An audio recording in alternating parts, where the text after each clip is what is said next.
ભાજપ શાસિત ચકલાસી નગરપાલિકામાં સત્તાધારી સભ્યો વચ્ચેનો આંતરિક વિખવાદ હવે ખુલ્લેઆમ સામે આવ્યો છે। પાલિકા બોર્ડ દ્વારા સર્વસંમતિથી પસાર કરાયેલા ઠરાવમાં પાલિકા પ્રમુખ દ્વારા મનસ્વી રીતે ફેરફાર કરવામાં આવ્યા હોવાના ગંભીર આક્ષેપો સાથે કારોબારી સમિતિના ચેરમેન સુરેશ વાઘેલાએ વિરોધ નોંધાવ્યો છે।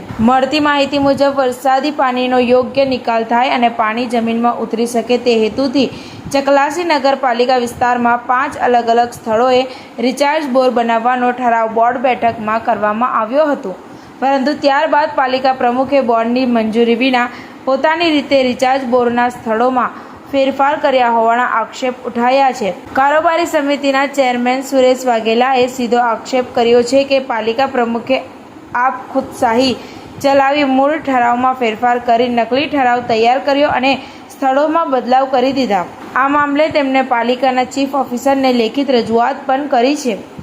આક્ષેપો અનુસાર ચીફ ઓફિસરે સમગ્ર મામલાને ઘરનો મામલો કહી દબાવવાનો પ્રયાસ કર્યો હોવાની ચર્ચા પણ રાજકીય વર્તુળોમાં ગરમાઈ છે। આ ઘટનાએ ચકલાસી નગરપાલિકાની આંતરિક રાજનીતિમાં ભારે ઉથલપાથલ મચાવી દીધી છે। હવે જોવાનું રહ્યું કે આ ગંભીર આક્ષેપોને લઈ ઉચ્ચ કક્ષાએ કોઈ તપાસ હાથ ધરવામાં આવે છે કે પછી મામલો દબાવી દેવામાં આવશે। ટીવી 18 ન્યૂઝ નેટવર્ક સાથે બ્યુરો હેડ બસર મલિક, આણંદ। મારું નામ વાઘેલા સુરેશ પૂનમ છે અને હું ચકલાસી નગરપાલિકાનો કારોબારી ચેરમેન છું।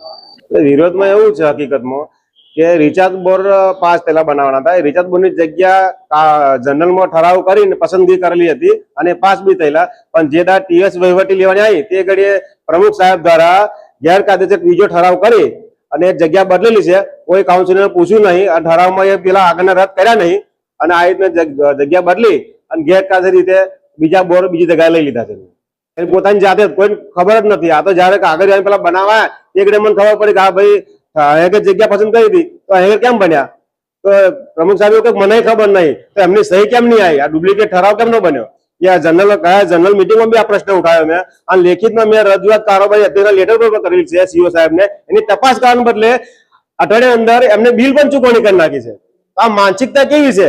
પ્રજાના પ્રતિનિધિ તરીકે આ પ્રજાને લૂંટવાનું કામ કરે છે અને જો રિચાર્જ બોરની જરૂર થાય એમ પણ નાની જગ્યાએ પ્રાઇવેટ જગ્યા અમે જરૂર નહીં તે બનાવી દીધા છે। એટલે આપણી માનસિકતા એવી છે કે હું કરું તો જ થાય, એમ પબ્લિક જાય તેલ વાળી। મારી માંગ એક જ છે કે ભાઈ રિચાર્જ બોર્ડ જો પસંદગી થયેલી હોય તો જ બનવા જોઈએ, પોતાને મન ફાવે તો નહીં। પબ્લિકને કમાવવું જોઈએ, જો રૂપિયો વપરાય તો પબ્લિકને પૈસા છે, કોઈના બાપના પૈસા નથી આવતો એ ઘડી, પબ્લિકને કમાવવું જોઈએ તો એ કામ થવું જોઈએ।